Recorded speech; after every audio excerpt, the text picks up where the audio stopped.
Howdy and welcome to another edition of the Manchester Barbecue Pellets Grilling Academy. Today we're going to be smoking a 5-pound boneless pork butt roast from Stu Leonard's in Norwalk, Connecticut. And we're going to be putting a rub on that from Penzeys Spices, which is a pork rub. And we're going to be powering the smoke on our pellet grill with Manchester Barbecue Pellets, which are made from New England hardwoods right here also in Connecticut.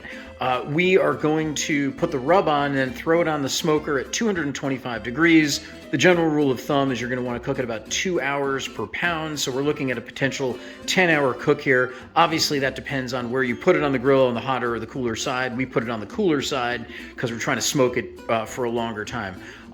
So I'm going to put the rub on and I'll show you what it looks like when that is done. Okay, so as you can see, we've applied the rub to the pork butt roast.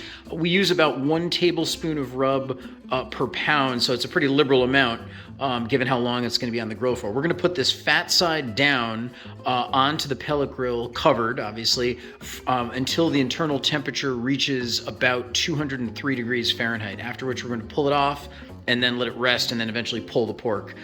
So we're going to head to the pellet grill next. So we placed our pork butt roast onto the grill, and on the left I put a little pot with some water and apple juice to give it a little moisture and flavor while it's smoking.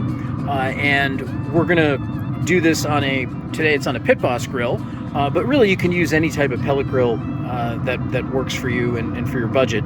The main point is just make sure you use natural wood pellets. In our case, we're obviously using Manchester Barbecue Pellets that we manufacture, and the reason for that is because we use 100% natural hardwoods and we don't use any fillers. There's no alder or gum tree or artificial flavoring oils. Our product is 100% natural. So we just want to get that nice natural smoke flavor over what we think will be about an 8 to 10 hour cook here, depending on how it goes. So we'll check back in when we reach the internal temperature target, and I'll show you how it finishes off.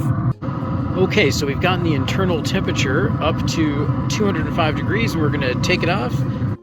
Okay, and here is the finished pork roast. We're going to let that rest for about 15 or 20 minutes, and then we're going to pull it and serve it as barbecue pulled pork sandwiches.